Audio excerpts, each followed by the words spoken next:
Back to another video here of House Divided. Mics seem to be working again, so thank you for hanging in on that last episode. Let's go straight into it. Our best bets last week, I was 5-1, bringing me to 46-41, and then Jose, a little rough week. Back to the early stuff this year at 1-3, but I'm still positive for the year. Yeah, 24-22 there, still positive. That's all that matters. Let's go right into this first game. Your team, man, Kirby and the Dogs shocked the Texas Longhorns in a lot of ways, especially with that onside kick. Is Georgia Bulldogs contenders? And then talk about your team after, man. The Georgia Bulldogs are absolutely contenders. I think people kind of downgraded them because they lost to Alabama early in the year. People forget that was a close game, and kind of historically Alabama has had Kirby's number. With that Alabama loss, it might not look like Kirby has to play Alabama again this year, which really makes that Georgia team different. But I think this was really a statement game from Georgia. The defense was able to shut down. I know there were a lot of drops from the Longhorns, but they were really able to shut down that offense, passing-wise and rushing-wise. Even though I have to say Arch Manning continued that stretch of better football that he's been playing. So great job by the Georgia defense. They're definitely contenders. And I know it started slow. They were only up 14 in the first half, I think. They only scored 14 in the first half. But, I mean, that was a good Texas defense, and the way they were able to really turn around, that was one of the best fourth quarters I've seen all year. Absolute domination. That was a kill-the-will kind of game. You saw blood, and you attacked like a shark. Great game from the Bulldogs. Really, really showing that they deserve to be top four and in contention for that bye week. Now, in regards to my team, really the only thing we have left to contribute is to make sure A&M can't have the perfect year. I know having that Texas name, and if we beat A&M, it'll be 3 top 10 wins as a 3-loss team. So there's always the slim chance we could sneak in because of that. But I don't think we do. I think there's going to be too many 2-loss teams in both the Big Ten and the SEC for that to happen. Or the Big 12 that lose in the championship game or something. Exactly, like that. Yeah. So there's too many unknowns for something like that to happen. I think Texas season is over in terms of the national championship chase. I think the important thing is, like I said 2 seconds ago, beating A&M, having a big, good win to go off and build to into next year, and really have a good ending so that pieces want to stay. People like Trevor Gooseby want to stay because I think he could be crucial if he stays for a championship push next year. And again, seeing the development from guys like Arch. Obviously, I know pieces like Moore, pieces like Taff will probably be gone, but try to retain. I think we're just kind of looking at having a strong finish into what I think can be a real national championship push next year. Yeah, I think you said beautifully. I think it was a very close game for 3 quarters, and then the fourth, Georgia scored pretty quickly, and then that onside kick takes some balls, only up 11. Obviously, it was a great shock factor, and Georgia just recovered it easily. And honestly, we were all in shock watching that play, but obviously, great call. If he didn't get it, probably would be a bad call. Yeah. But and then after that, they just continued rolling and scoring with ease. I think people count Georgia out because it wasn't a dominant defense. It was more a flashy offense, but doesn't make them not contenders or not a good team. So this team is one of the top ones in the country, and with that head coach, and we saw their defense kind of turn up with the home crowd and that D-line. And I do agree. I think Arch, especially in that first half, he had a lot of drops that aren't really his fault. There's nothing you can do there when you put it in the receiver's chest and they drop it. You did your job. He looked more poised and more calm in the pocket, and in the second half, kind of Georgia D-line got to him more, but he still looked poised. And it was an unfortunate loss. Obviously, like the score at the end made it look worse than it actually was because it was a fourth quarter rout. But no, I agree with what you said. I think unless absolutely collapse happens, I think Texas it needs to fall way too perfectly for Texas to sneak in. I think Texas will unfortunately fall out. They may be one of the last 2 to 3 teams out, because especially if they beat A&M, they'll move up substantially. They'll move up a lot, but I don't think it'll be. One last thing I want to say, though, is that Georgia thing kind of reminds me of the Chiefs a couple years ago when they went from the Patrick Mahomes high-powered offensive to that backwards, Trent McDuffie, Chris Jones, Yeah. All the crew Yeah. just stifling defense. Spagnolo calling his elite plays. Yeah. And then one last thing, it really hurt. I shouted out Wingo and the way he stepped up, and that he's really on the chance to cement himself as a one. If he played a good big game and he played a terrible game, he had terrible drops. All the receivers had to. Oh, they did. I think Moore had a big one. Yeah. And a lot of them were on third down, which obviously those are killer. Mm-hmm. I was gonna say one more thing. I forgot. It slipped my mind, but obviously wasn't that. Oh, Georgia's looking pretty here now at that 4 seed, even if I think they'll win out. I think. Yeah, I don't think know. The Georgia Tech game's gonna be good, but I still think they come out on top. Yeah. And if they don't make the championship game, I mean they're sitting pretty with a bye there. Mm-hmm. So nothing to complain there from the Georgia side. Yeah, I agree. And another one where there is some to complain because it was a horrid first half, but not a lot to complain about in that second half. Your Aggies pulled maybe the best comeback we've seen in college football in this century, maybe the best comeback we've seen other than that Super Bowl or that Vikings-Colts game a couple years ago. Absolutely insane. Yeah, that was ridiculous. Yeah. They really created a big moment that you'll remember for years to come. What are your takeaways from this game? Yeah, man. I actually was in attendance for this game. I chose it early in the year to go to this game because I thought South Carolina was going to be a great team. And then being there in that first half, watching a route being 23, it's like, okay, we have the ball. We can score before half, and we get the ball. And seeing a pick, and they score. And then another pick, and they score. And it's just sitting there like, is it me? Like, am I the issue? Like, this perfect This is what it was like last year when I was here, 2 years ago when I was here. Like, this perfect season, I show up for one game, we're getting destroyed by a 3 or 4 and 7 team. Like, what is this? And then I had a feeling we would make a comeback, maybe not win, but make a comeback. But we came out, rattled off 28 unanswered, just all through the air. Marcel Reed kind of bounced back from that awful first half. And we had some big plays of 4th and 12 out of half, which that was the game. And Marcel Reed, I think, ran for it, if I'm not mistaken.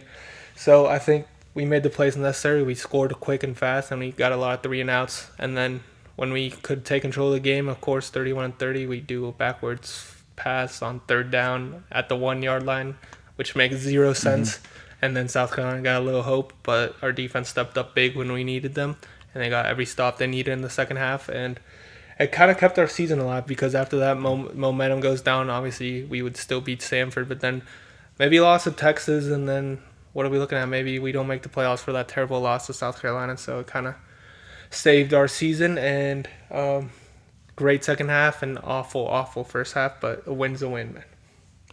Yeah, I'm gonna have to agree with you there. I mean, I think what really came down to Nick Harbor getting hurt really slowed down South Carolina in the second half. They couldn't get anything going, maybe even if Harbor was healthy. But he came back. He came back, not the same, and he got hurt twice again. With 2 minutes left. Yeah. He was obviously not there after he got the big 3rd down catch for the drive. So who knows? But what if?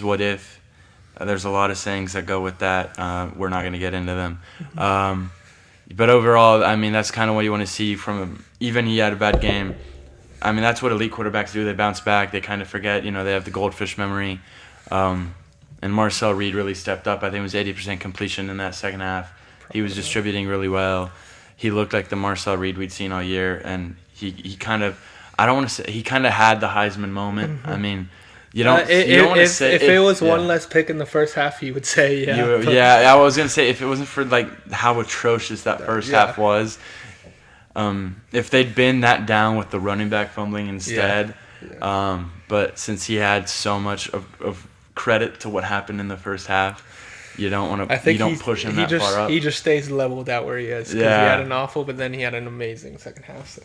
But that's something that even though he played so bad, you are comforted taking away because that means if you are down in the semis or the quarters or the national championship, they won't be as bad as South Carolina. They won't be as bad as South Carolina, but he's shown to you that he can stay cool in those moments. Well, it's like those are the type of games we would just continue getting blown out or maybe make a comeback and then choke at the end. And we try to choke, but we didn't.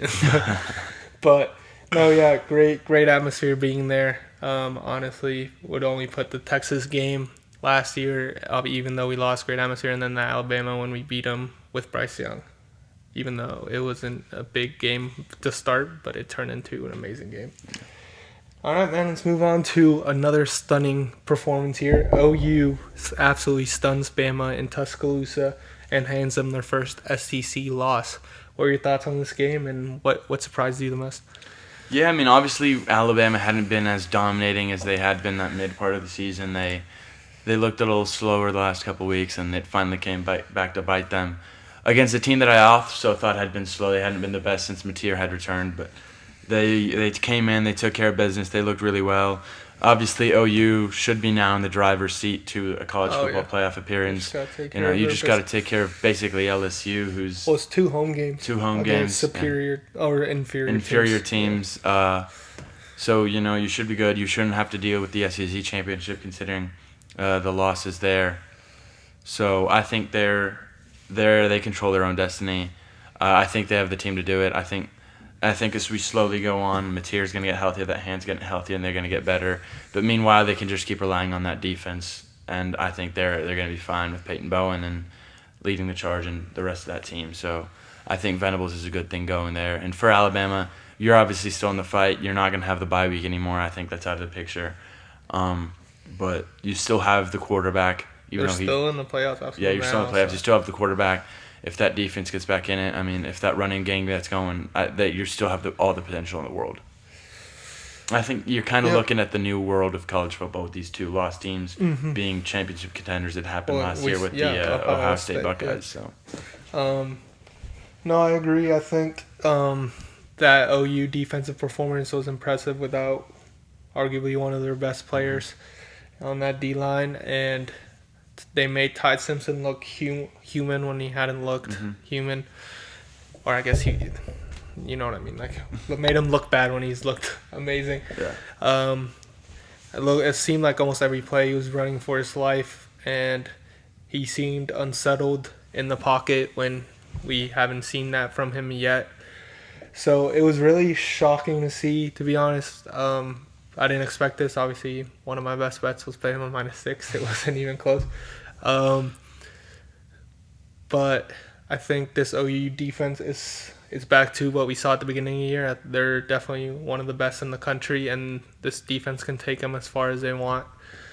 And Bama side, they could still make the championship game. They control their own destiny. I saw something where the committee said they're not going to treat conference championship games like they did last year. I don't know what that means. I don't know. Well, last year I don't think they had a negative effect. So. Oh yeah, no. That's why I think like. Are you gonna punish? Are they saying they're gonna punish somebody for that's losing? That's what a I'm conference implying. Championship game? They're saying like they're treating it as another game, but I think they're gonna pick and choose the games they treat. They choose like the treat Big like 12. I feel like they might treat it negatively, and then like the SEC and Big 10's like, oh no, it's a congratulations, you made it to the conference championship game. We'll see. It'll be interesting once obviously the final rankings come out, but they're still in it. So in technicality, they control their own destiny still. Yeah, I talked about this a couple weeks ago, or I said if we lose to Georgia, but then beat A&M, or I think it was beat A&M.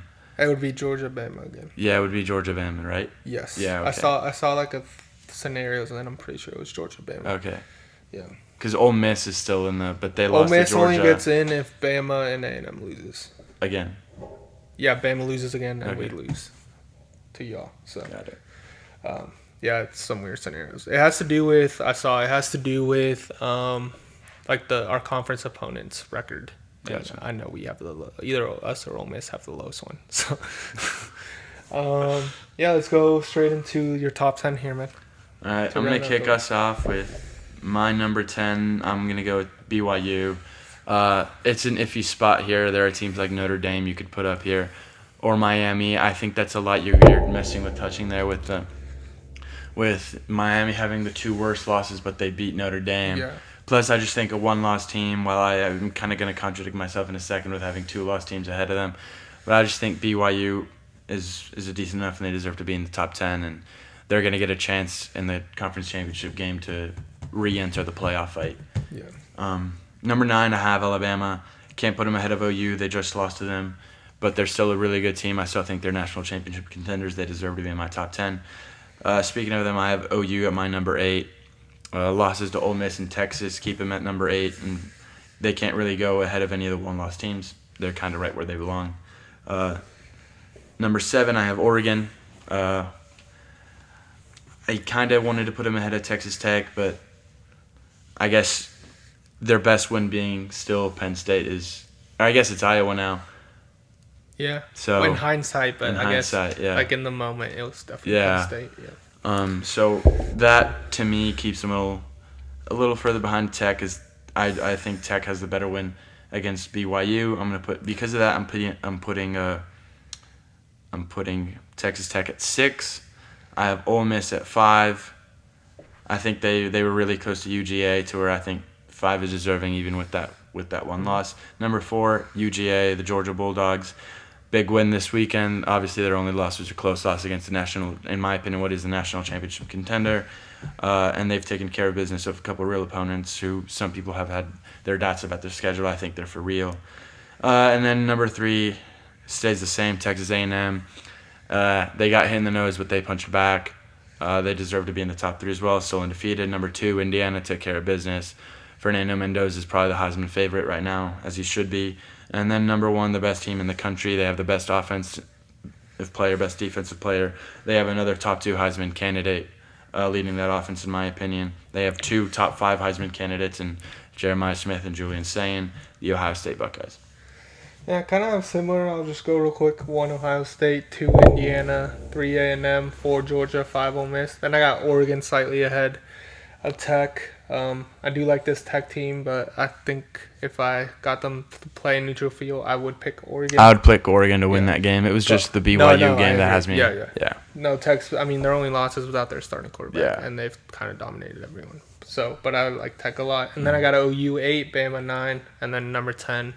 I did put Notre Dame in there. I also struggle with the Miami thing, but considering I know I really like Notre Dame right now. I think they're playing really good ball. Yeah, they've been rolling ever since those 2 losses, kind of dominating I everyone. would pick Notre Dame in a game against Miami now. Yeah. And against BYU, but it's just Miami's downfall, and I know the head-to-heads matter, and I'm a preacher of that. I don't know. Miami's losses are not good, man. Yeah. And considering it was 3 points, like if Miami blew them out, it would be a different story. Mm-hmm. I'm gonna pick Notre Dame and the way they've been going.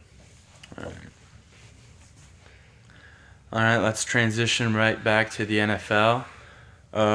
We had a big weekend in the NFL. There was a couple of bye weeks, but luckily for me, I was able to get a big win without my RB. Actually, it's my RB2 because I have RB1 and 2. I have CMC and Jonathan Taylor. Thank you, my league.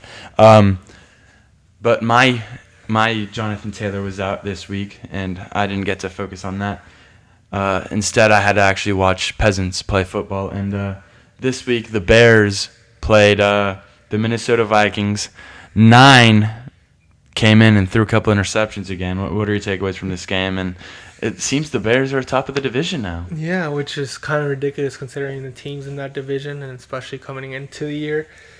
My takeaways, Jerry McCarthy, I don't know what happened. He looked amazing the first 3 games. Then the last 2 or 3, if I'm not mistaken, atrocious. I don't know what's going on. I saw the last game I saw the Vikings, not the Bears one, the one that played the week before. He was forcing it a lot and just chucking it up to Justin Jefferson. I think he needs to relax and just take what the defense gives him. And on the Bears side, I mean, Ben Johnson showing he's an elite head coach. We knew he was an elite offensive coordinator, but now bringing this Bears team with, obviously they shored up the offensive line and gave Caleb some protection, so that helped. But really bringing this kind of similar Bears team from where they were to top of the division, which if you told Bears fan starting the season, you would say, like, you're kidding. No, this team is just very well coached and very they manage the game very well, especially that offense. They do have flashy plays here and there, but they're very game managers. Monangai has really been stepping up and giving them a ground and pound identity, and then Swift's coming in and making plays too. But no, this Bears team, I don't know if they're ready to fight for maybe a Super Bowl berth, but they'll be in the playoffs, and they could be a tough out for a wild card team. But I don't see them going past the divisional, to be honest. Yeah, I'm gonna agree with a lot of what you said. I mean, to me, I think McCarthy is still a project. That's what you're looking at. You're looking at 2-3 years of development. You can't give up on him before that. I mean, that's what you drafted him top 10 for. That's what you let Daniel Jones go for. That's what you let Sam Darnold go. That's because you want to focus on him. You do have a quarterback whisperer. You need to give him the time. I mean, I thought him sitting would have been a really good thing. If he could have gotten the Jordan Love thing, sit for a couple years, I think it would have worked marvelous for him. But, I mean, I think now you just got to sit and wait because I do think he has the trace. I think he has the ability. I think he's shown you the potential. You just got to sit and wait, let him develop. And I think, that's kind of what these next couple of years are going to be dedicated to. It's going to be for those bright moments. He's shown it. And, I mean, I know you feel like you have the team to compete because in reality, other than him right now, I think everybody else kind of is ready to compete, which is what makes it hurt. But, yeah, I mean, I think right now you kind of have to focus on his development. On the other side, though, the Bears kind of have the development going really well. I mean, he was considered more of a slam dunk, and he kind of did struggle his first year, Caleb did. But with Ben Johnson, that team's really flourishing. I know that before the Ravens game, they were the only team to score, but I think it was like 21 points each game. They've looked really good since. They didn't look particularly great this game. They tried to let it go a couple times, but they came out on top. Like you said, I don't think they're going to go far. I think they're a wild card round exit. Actually, I don't. Well, no, I'm not predicting. I'm saying I could see them be a team, but I don't see them making it past the division. I don't think they hold on to this division. I think eventually either one of Detroit or Green Bay really gets their stride going, and they end up taking the lead of the division from the Bears. But I do think the Bears are a wild card team, and I think this is kind of really the first building block and the Ben Johnson finally being the right coach and getting that offense right and getting Caleb right. Yep. Agree, man. Let's move on to this big game. Josh Allen putting up MVP numbers once again, going full Superman mode against the Bucks. What were your thoughts on this game and these teams as a whole? Yeah, I mean, another heartbreaker for Baker and the Bucks. I mean, obviously New England last week, they were so close. There was the Philly game when Baker threw the interception. Lucky for them though, it's going to take some time, but they're going to get healthier. They're going to get players back. They've been hurt. They're not exactly playing the best football game, but they've been in these games. They're not getting blown out or anything. Lucky for them, their division is tearing themselves apart. They have an easy division. I don't think they needed it as badly as the Bills though. So that's going to be my transition. Thank God for the Bills that Josh Allen did that super performance. You don't win if he plays an average game. He was absolutely phenomenal. In a game you needed to win. You can't. You're in a tighter playoff race than the Bucs are. Obviously, you are in second place in your division. You're fighting an elite Patriots team that already beat you once for that division. And that wild card race is obviously heating up in the AFC. You have currently the other two teams in the Chargers and the Jaguars are in it. You have the Chiefs, who's going to sneakily has a chance. Yep. The Ravens are there. Maybe Houston, who you play this week. If they beat you right now and Stroud comes back and they light it up, who knows what that race could be. So you have to be on it every single week. You have tough games against Houston. You still play Pittsburgh, which normally, a lot of people won't say it's a big game, but clearly this team, whether we have Hall of Famer Aaron Rodgers or the absolute GOAT of a quarterback in Mason Rudolph, we can beat anybody. Is clearly, actually, we can beat anybody, but we can also lose to anybody. So there's tough games for Buffalo, and you needed this one's my takeaway. Obviously, that defense is still a very, very big concern, but if that offense can do that every week, which it probably can't, but it maybe can because of that quarterback, that's, I think, what you're looking at. Yeah, man, it kind of shocked me. Buka was shut down, and the Bucs still did what they were supposed to. That Tucker guy's case. Sean Tucker was absolutely phenomenal. Yeah, they really just did it all on the ground. Obviously, Baker had some big throws, but I think he only had 173 yards, so it was more of a ground game. And they kept up with the Bills, but at the end, their defense could not stop that guy, Josh Allen, man. Not a lot of people can. Yeah. Kind of concerned fantasy-wise because I have Bucky. Tucker's been working. But hopefully Bucky takes over, or at least he comes back eventually. But But no, even when Bucky comes back, like as a Buck's sake, you have 2 elite running backs and 2 playmakers I mean, back it's there. 3. You can keep them fresh. True. You can True. have 1 per down, basically, if you want. Yeah, and then I know this is the first game we've seen Ibuka kind of been completely locked up. Taking one. I think it's fine. The passing game will get back into rhythm. That's not an issue. A little concerned for the Bucks defensively. They're usually more sound, but it's been a couple weeks. Just they got caught up in a shootout, but they've been great offenses. And then the Bills really need this game, a bounce back game here, especially after that Miami loss. But yeah, great wins and 2 teams that should be in the playoffs and fighting for a Super Bowl. Speaking of the Super Bowl, we got a team that's used to making it. They lose yet again. The Broncos took care of them, and they suffer another tough loss against a tough team. Is the Chiefs' season not over, but is their playoff hopes kind of diminishing? They are. If they're fading away. If they're not careful, they're entirely gone. Yeah, I think the division is kind of out of the picture. You're 3 games behind the Broncos now, and I guess you have the fortune of you get to play them again, and that's. But still, you still have 3 tough games against the Chargers, who I think they'll actually beat this second time around. But you still have the Colts and the Broncos again. Those are going to be tough games. I think you could be looking at a 7-loss Kansas City team. I'm not entirely sure that's going to happen, but I mean, you're still looking at an uphill battle. You've lost to Buffalo, who's in the wild card spot right now. You've lost to the Chargers, who are in the wild card spot right now.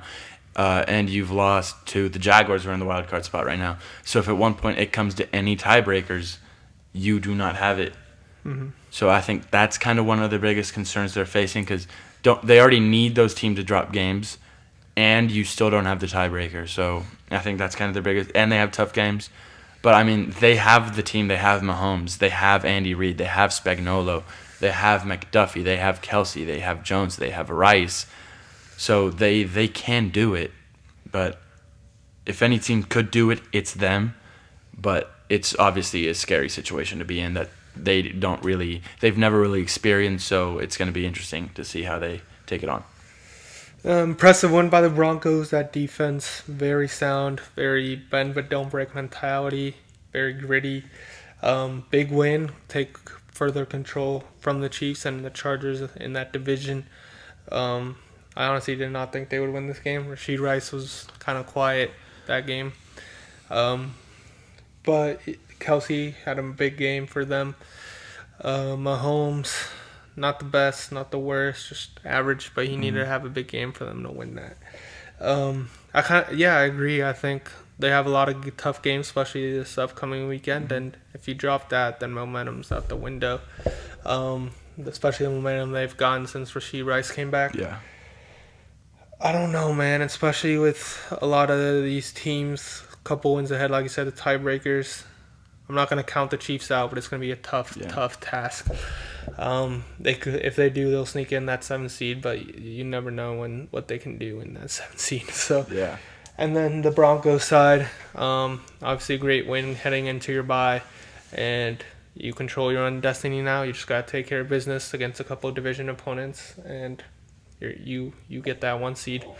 Although you're fighting with the Patriots for it, but they're in the mix. Patriots, Colts, Broncos.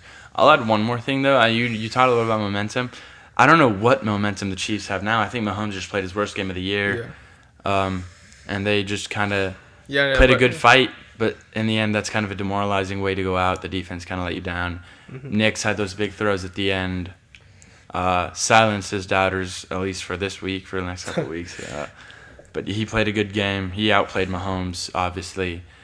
And he's going to need to keep outplaying quarterbacks if they're trying to get that 1 seed against what is the best quarterback in the league right now in Drake May. Well, I don't know, after the week Josh Allen just had. I don't know if you can say that. But what is one of them in Drake May, and what is probably the best offense in Indianapolis? Yeah. All right, another big game here. Showdown in the NFC West. Rams take control of the West versus Seahawks. What do you think of this one? If only Sam Darnold had thrown 3 interceptions, my prediction would have been right. Only lost by 2. My biggest takeaway is those defenses. Yeah. We talked about how those offenses and those defenses were both very, very, very good. I think both of them can go all the way if they want. They have the talent on both sides of the ball, but those defense to me were what stand out. I mean, Seattle's defense, 21 points only off of 4 interceptions against that offense with Puka Nacua, Kyron Williams did against a great game. Devontae Adams and probably what's looking like the maybe MVP and Matt Stafford. Great game from that Seattle defense. I just really like that team. I mean, Byron Murphy up front is a personal favorite of mine, Texas Longhorn. But I mean, at every level, Nick Emanwari was one of my favorite players. I think I talked about him during the draft. When we did our mock draft, I've liked him since then. I wish he'd come to Pittsburgh, but he's obviously been sensational in Seattle. He's one of those guys where it's like you're just going to talk about him every week because I've been following him for forever. I really, really like that defense. But, I mean, that goes back to the Rams, too. I mean, that defense has been lights out the way they were able to shut down JSN. 4 picks off of Sam Darnold is insane. He'd been playing fantastic ball all year. Special shout-out to Emmanuel Forbes, who had been struggling for years, and he had a great game this week. He's been well with the Rams, better than he was in Washington. But he had a great game this week. Overall, the entire secondary, the entire front was fantastic. And the Rams, to me, are my favorite team in the NFC right now. They might be the Super Bowl favorites. I think they're just absolutely phenomenal right now. This is one of the best wins we've seen this year. And Seattle, I still think they have a very real chance to. I've said it last week, even though I had Seattle winning this game, I don't think they're winning the division, but I still think they can go far in the playoffs. Yeah, it'll be that scary. I don't think Sam Darnold throws 4 interceptions in a game again. Yeah, So yeah, I agree. I think what decided this game is the Rams with Kyron Williams kind of chewed the clock and took control of the game, and that forced Darnold to try to create more than he probably should have. Yeah. Especially because they were down due to some interceptions earlier, but he had a jump throw. It was like, oh, jump throw, and then right into a defender. Yeah. Bad game from Darnold, but he's had these games. His first 4 interception game since the I'm Seeing Ghosts game. He's had some of these last year where he shows out, drops 4 touchdowns, and then sometimes drops 3 interceptions. It's just a weird game against a great young defense. And on the Rams side, a little concerning. You only won by so little considering you got 4 picks, but a win's a win. Devontae Adams was kind of quiet. Stafford was targeting him. I think he only had 1 catch for 1 yard for 1 touchdown. But you would like to see him get more involved. I mean, they were trying to get him involved, but he was kind of shut down. And Puka had a great game, like you said, Kyron Williams. And then Jason had a decent game. I still think he had 90 yards. No, he still had 90 yards and everything. When I said shut down, I mean he didn't go for 170 yards, 3 touchdowns. So yeah, he's still in the lead by 200 yards on the next receiver. Yeah. So obviously you get them at home next time. Could be a different game, especially if Darnold doesn't throw 4 picks. I think, like you said, the Rams are my Super Bowl favorites, NFC favorites definitely. And Stafford's playing like the best QB in the league, and we'll see how it goes in the playoffs. But this Rams team's for real, and this Seahawks team's for real, and that's what this game showed me. And what might be even crazier is they might win the Super Bowl, and with Atlanta playing bad and now Penix being out all year, they might be a team who wins the Super Bowl, has 2 first-round picks, one of them being in the top 10. Yeah, it's insane. Wow. All right, let's transition. Adding even more talent to that team is scary, man. All right. Now that wraps it up. No, it does not. There's another NFC contender that I was trying to ignore because they've put up some ugly games. But the Philadelphia Eagles get another ugly win. You have it questioned here in the script. Is it sustainable? To me, I'm going to say it is. No, yeah, I think it's because it's ugly.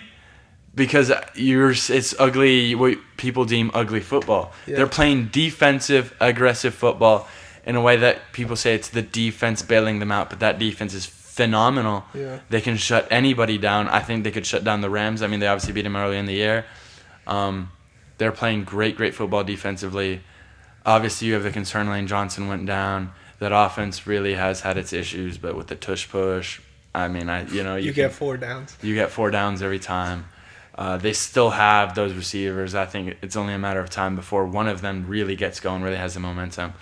And even if you have subpar play on the offensive line, which they've had subpar play to their standards on the offensive line, you still have Saquon Barkley, who's the kind of running back that can obviously won't be as good, but can make something happen behind that line.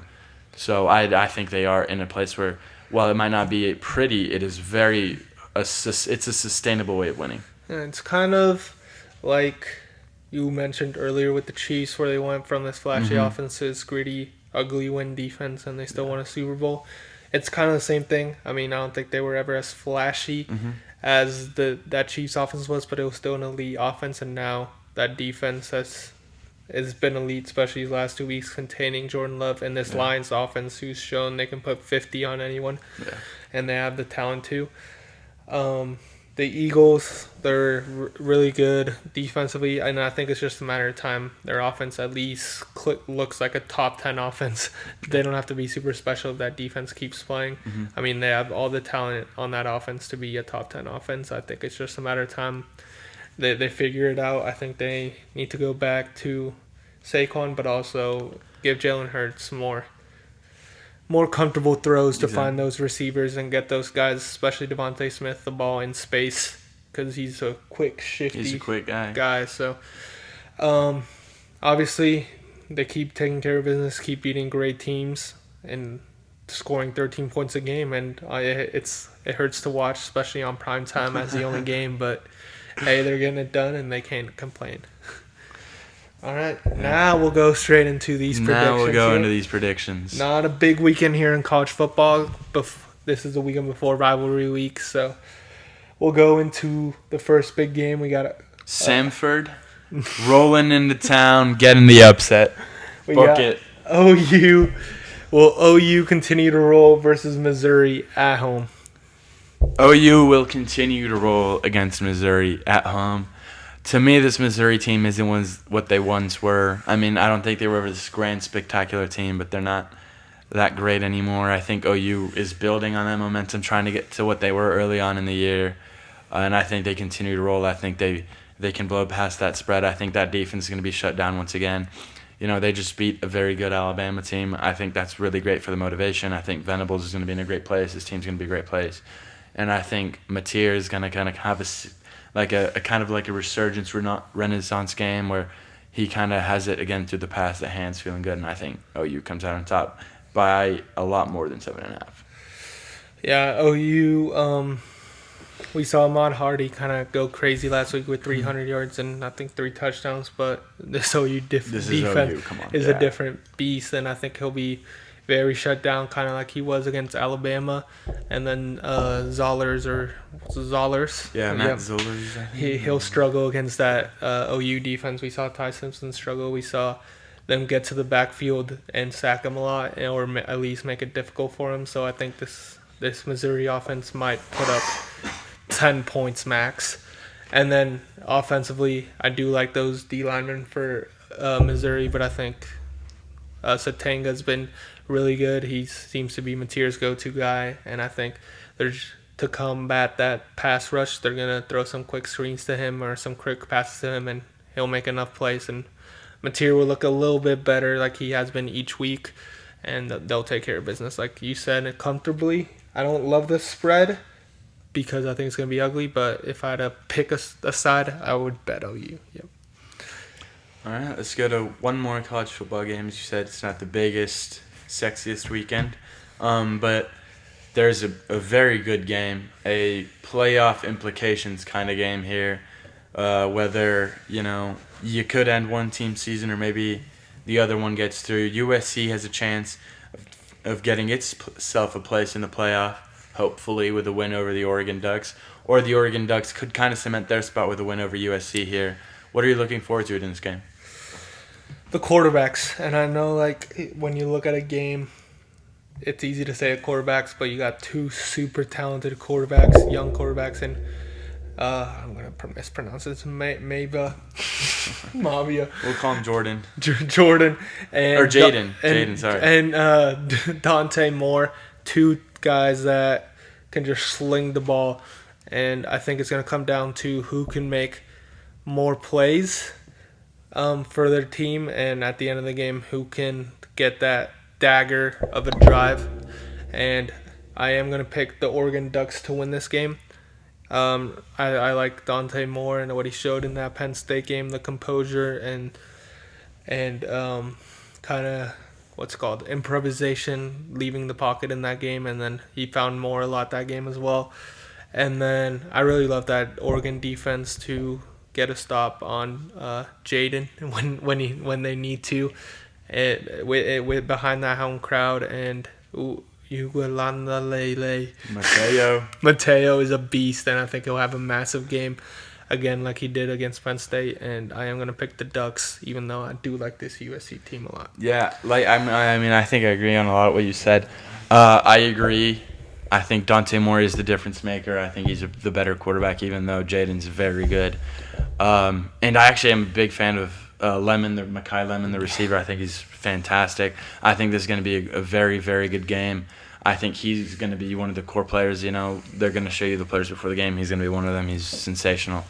But like you said, I think Oregon just has a vastly superior defense who's going to be able to show out. I think, like you said, Uiagalelei is the difference maker, but what's his name? Dylan Theinman in the back end is sensational. He's a day one, maybe round two kind of guy. He's absolutely great. And I think Oregon really does cement themselves this week. I think Dante Moore has another great game, looking kind of like he was looking earlier in the year, really pinpoint. You get to see that accuracy. And again, for Lincoln Riley, it's going to be, the defense lets him down once again, I think. Yeah. Even though he's had a good year defensively, they've stepped up. But yeah, I get a similar vibe of game from that Notre Dame USC game. Yeah, I think it's going to be a lot of back and forth, but Notre Dame or Oregon in this situation up by 10 or 14 comfortably the whole game. Yeah, I could see that. That's a good prediction for me. All right, let's move on to the NFL. Another massive week here in the NFL. We kind of alluded to it earlier. Can the Colts off a bye push the Chiefs to 6 losses, or will they? Obviously, they can because they're a great team. But I think they can, and I think they will. As I said earlier, I think the Chiefs are kind of in a rough spot. Mahomes just played his worst game of the year. The Chiefs are in a position they've never been in before. They're at 500. They're looking at a very uphill battle to not just the division, to the wild card. And here comes one of the best teams in the NFL, off a bye, off a kind of a week where they had a tough game, and the week before they lost. They're going to be motivated. Most importantly, Jonathan Taylor's going to have fresh legs off a week off, which I think is crazy to think about. You're going to have your star corner you traded for off of a bye, really kind of learn the system, even though he had a rough game against Atlanta. I think this is kind of the time where they're going to show out. I think Daniel Jones has the right game plan. I think he's going to be able to be lights out this game. He's going to be able to play it safe, control the game, which is kind of what you need. I think they'll be able to hold the ball and contain and just really ground this game out, force the Chiefs to throw in slow possession or quick strike possessions. I don't think Kansas City is going to necessarily be able to do that. I don't think they'll be able to stop the rushing game of Jonathan Taylor and that fantastic offensive line. But even if they are able to do it at times, I think that passing game is just too good for the Colts right now, and I'm going with Indianapolis to continue that 1 seed charge and drop the Chiefs to 5-6. Yeah, I kind of agree. I think it's going to be a close game, but I agree with your analysis. I think the Colts are just too good, and especially with Sauce coming in. Mm-hmm. I know he's only played 1 game, but he's one of the best corners in the league. Kind of shore up that pass defense and help them shut down what Kansas City is good at, which is passing. I don't think they can control the game, like you said. They don't really have a run game. So I think the Colts can do that, and if they're playing for behind, they can also do that. And the way this offense has been looking and the defense that creates turnovers, we've seen Mahomes throw a couple picks in recent weeks. So I think they'll create a big turnover, which changes the game, and I do think the Colts win in a close game. I don't know why the spread is favored to Kansas City by 3.5. I thought it was going to be more maybe Chiefs -1 or Colts -1, kind of pick them. So I was kind of shocked they were favored by a whole 3.5 points. All right, man, let's move on to this next one. This one's your team, man. It's my We team. got the Bears. Will they continue their impressive run after starting 1-2 versus the Steelers? I think this depends a lot on Rodgers' availability, which as of right now, knowing him the way he is and the fact that it would be his last game against the Bears, I think he plays and I think the Steelers win.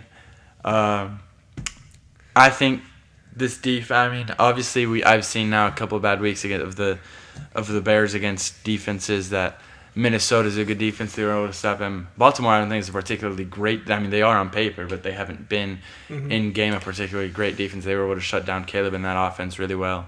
I think the Steelers, the way they've been playing these last 2 weeks, they can capitalize off turnovers, which is what they've been best at defensively. They're not exactly the kind of shutdown defense, but they are fantastic off of turnovers. They did a lot better on the secondary-wise. James Pierre has been fantastic. He had a fantastic week this week.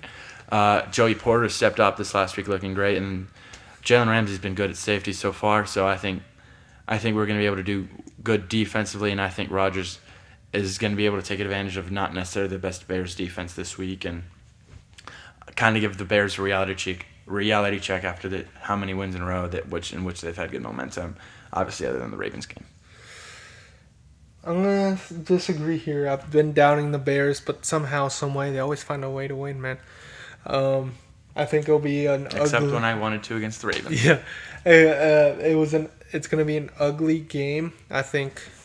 Oh, and I say ugly, I mean like the defense. It's a Steelers game. It's going to be ugly. Like a bunch of field goals and I think. See, you say when it's field goals, who is the best kicker in the league, man? Chris Boswell. Yeah, but the Bears somehow, some way have been winning these ugly games, and I think it'll continue. I do think Rodgers owns them, but with the Packers. I think he'll be ramped up. I think he'll have a decent game if he plays. I think, is Jalen Warren still out or supposed to be out? He's questionable. I think I saw it, yeah. If he's out. Kenneth Gainwell, he's been playing good, yeah. But I think they're going to miss that, kind of punch them in the mouth. Caleb Johnson's that type of running back, but we haven't seen it yet. We haven't seen it from him yet. Yeah, but I think Ben Johnson's going to have a game plan to kind of combat that Steelers pass rush and exploit what's kind of been their weakness a little bit, that passing game. We've seen Caleb had some big passing weeks, and I think he has a little more of the same, nothing too crazy, just enough throws, especially on third down, to move their team downfield and get more field goals, man. But I think it's going to be maybe like a 2018, 2017 game for the Bears there. Yeah, I think it's a fair assessment. I just think even with Gainwell in, and I think really it's kind of unpredictable right now because of the Mason Rudolph of all this. Yeah. I think he had a good game against Cincinnati. I'm not going to knock him that. I think he played pretty well. That's exactly what you want to see from a backup who comes in mid-game. But, I mean, as long as he's still – I know he's 41, but there's still a drop-off between him and Rodgers. Oh, yeah. And obviously, I mean, and I think Rodgers is really a difference maker that could win us a game that Mason Rudolph maybe wouldn't. So I think with Rodgers, I think we're the better team, and I think we're kind of in a dire situation where we need wins. We're in too tight of a fight against the Ravens to not win here. Yeah, I could see him winning. I think for me it's very close, but I'm winning the Bears. All right, let's move this on over to the NFC. We have a big showdown. We're going from my team to your team. Your team also got the big win against a bad team this week, like my team did. No casinos this week for your receivers. They should be able to play the first drive. Go to casinos. They showed out, man. I don't know what kind of casinos you want them going to in Philly, though. That's true. They played the Eagles in a big game. Obviously, the Eagles beat you earlier in the year. Hopefully Dak doesn't get spit on this time. He probably will, man. Hopefully he does, though, because that means a player doesn't get to play the rest of the game for the. So what are you looking forward to in this game? What is your predictions? What's your analysis? What do you want to see from the Cowboys and maybe even the Eagles? Man, my pride wants to say the Cowboys, and watching that Week 1 game that we had them. Obviously being in Dallas makes me feel a little bit better, but man. I think this Eagles offense is going to look good because I mean, Quentin Williams had a great show-out game, I think, with 1.5 sacks, if I'm not Hmm. mistaken. But this defense still a liability, and this offense has talent, even though we haven't seen it. But there's a lot of offenses where we haven't seen it this year, and against the Cowboys, they look absolutely amazing. So I think it's going to be more of the same. And I think this Eagles defense is just the best unit. I think they're better than the best unit of both teams, even though I think the Cowboys offense is kind of on par. But I think they've been really showing out and will be playing from behind. So in very obvious throwing situations, and with Jalen Carter um, in this time and Jordan Davis, they'll get to Dak a little bit. And I think it's going to be close, but I am going to pick the Eagles to win in this close one. I mean, we lost to the Cardinals, man. I just can't pick the Cowboys. Yeah. I need to. Maybe if we win this game, I can pick us on some underdog games, but not. I can't. Yeah, I'm going with Philly as well. They've been able to shut down very good offenses like Detroit's. They've been able to a good offense like Green Bay's held to 7. I don't think Dallas is going to be held to 7. No, absolutely not. But I think this is another game where the Philadelphia wins. I think this is a further apart. I think the margin's bigger. I think Philly wins by more, even though this time it's in Dallas. So I just think Philadelphia is going to kind of build on that defensive momentum that they've had and really be able to shut down Dallas a lot more than Dallas's defense is not shutting down Yeah. anything. So. Yeah, that's exactly what's going to happen. All right, let's go to this last game. A little Sunday night preview: Rams versus Bucks. Baker versus a team that kind of turned his career around with those couple games before he moved to the Bucks when he came in with Stafford being hurt. Yeah, what are your thoughts on this one? What are you looking forward to? Yeah, I think this is another Rams win. I'm just going to get straight into it. I think they just beat a really, really good team in the Seattle Seahawks. I think the Buccaneers have found themselves in a rough stretch, and this might be the It's just tough games in a row, man. For the Bucks. 3 tough games in a row, and this might be the toughest one of them all against the Rams. And this might be the most important one of them all against an NFC opponent. I think of the 3 teams they've faced, the Rams have the best defense. They're going to do the best job at shutting Baker down. I think of the offenses, they might have the best of those 3 offenses. They have the QB that is probably playing the best generally. Obviously, he's not going to play better than Josh Allen just did against them. But he's going to have better weapons. He's going to have better receivers. They're going to have a better rushing game. I think they're going to be able to be very balanced in the way they attack the Bay. They're going to be able to control the game. They're going to be able to force Baker to kind of come back the way he has been trying to and been unable to against these elite teams. And I think Tampa Bay falls short once again. Lucky for them, I don't think they need it, obviously, because of the division they're in. But I am taking the Rams. Yeah, I'm going to take the Rams too. I think it's going to be a similar game we've seen in the Patriots and Bills game. I think you're looking a lot of back and forth, and I Probably. think I trust the Rams defense kind of to get 2 more stops more than the Bucks. I don't think Kyron Williams is going to have a big of a game. I think the Bucks have struggled a lot against the Bucks. I think Stafford's going to have a big game, and I do think Ibuka has a bounce back game, but I think that D line is going to get to Baker, especially on 3rd down, and force him to punt, especially when they need a score. And I don't think Tucker explodes like he does, or if Bucky comes back, I don't think he'll be 100% or be the same Bucky he was, or even if he was, I don't think it's enough to put them over the top. I think it's going to be back and forth, but I do think the Rams take care of business by like 10 to 14. Yeah, I think with every week that passes, that Bucks win against Seattle becomes bigger and more important in the long term. But this is another team that beat Seattle, and I think they'll beat the Bucks as well. Yeah. All right, let's go straight into your fantasy explosion players here, man. For my first, I have Travion Henderson. He obviously just exploded in the big game on Thursday night, and I think he has another one against a team that just let Kenneth Gainwell have a big game. I think Travion Henderson is going to be sensational this week. He is going to explode for way past 16. He's kind of become the focus point of that run game last week, and even the week before, kind of. The Patriots are finally figuring out what he can do. I'm going with another rookie. I got Teteroa McMillan against San Francisco, 28th against the pass, against the receivers fantasy-wise. I think he's projected kind of low. I think it's going to be a close game with the Panthers playing from behind. They're going to need to throw the ball. And I think with the injuries that you have, Ted McMillan's kind of a mismatch. He's got the big height, and I think he's going to be a red zone threat against San Francisco. And lastly, I got Xavier Worthy for similar reasons. He's facing Indianapolis, who's 23rd, not the best against receivers in fantasy. I think they're going to be playing with not a lot of the ball. I think they're going to Indianapolis is going to do a good job of controlling the game, which means Kansas City's going to need the ball. They're going to try to go for big strikes. I think you're looking at big games for both Rice and Worthy, but I have a feeling that it's Worthy's time to strike. He's going to be the 2. I don't think he's going to get as much attention. I think Sauce Gardner might stay with Rice. And I think this is kind of Worthy's real time. I think he's going to get the amount. I think he's going to get the catches, and I think he's going to score too. So. Yeah, I'll start off. I have a similar one, actually. I have Mr. Travion Henderson as well, 16. The Bengals ranked 32nd. Yeah. He exploded last week. I think he'll have 2 touchdowns and a lot of yards, and they'll be up, so they'll lean on him late game. And I got Rome Odunze versus 32nd ranked Steelers. It's going to be close, so Caleb will still need to throw. And, I mean, they're the worst ranked against receivers, and Rome is basically his number 1 guy. And then I got Travis Etienne, 12 points, kind of went off last week, facing 24th ranked Arizona. I think it'll be similar as the Chargers game. They'll kind of dominate it on the ground, and Etienne will get in the end zone maybe once or twice again.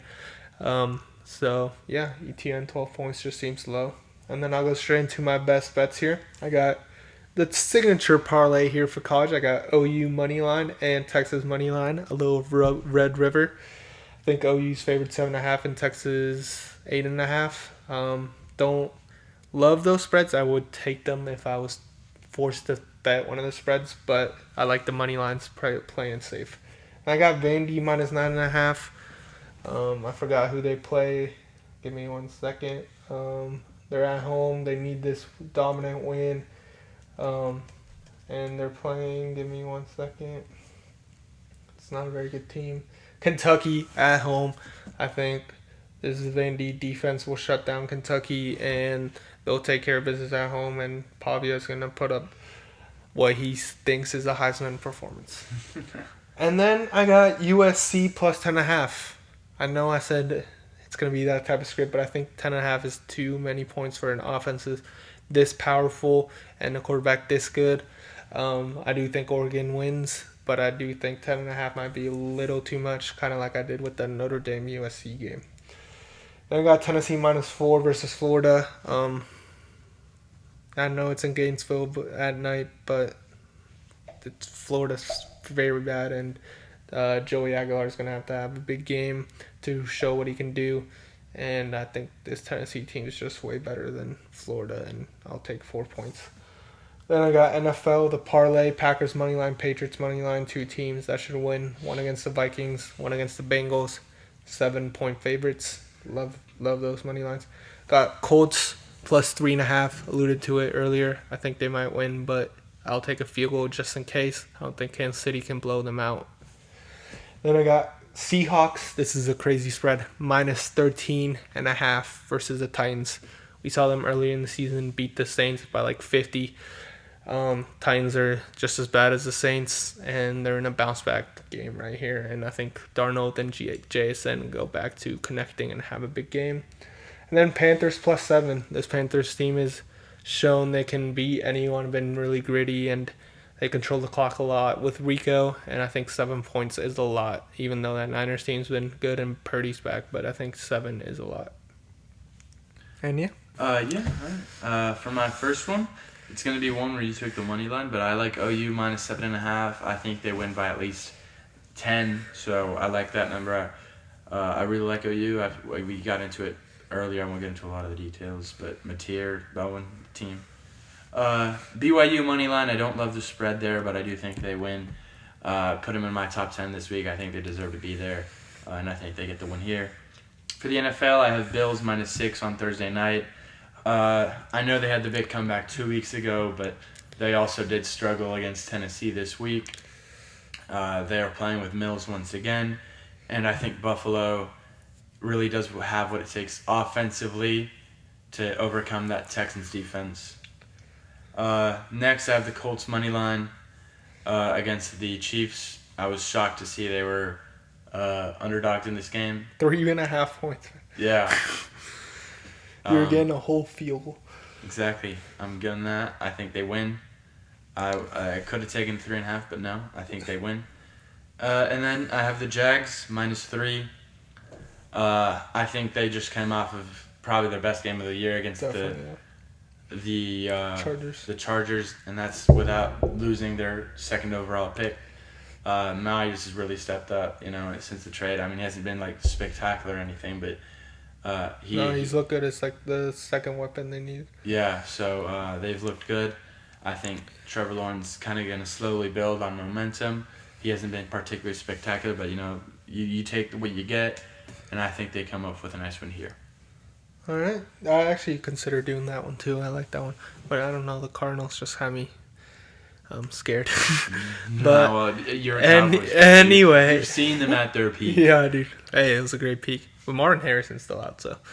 All right. Anyway, thank you guys for watching. Hope you enjoy this episode and these games this weekend. And then, hey, tune in next week. It's the big preview of the big game. We're both attending the game, and it's the reason this podcast was created. It's why we exist.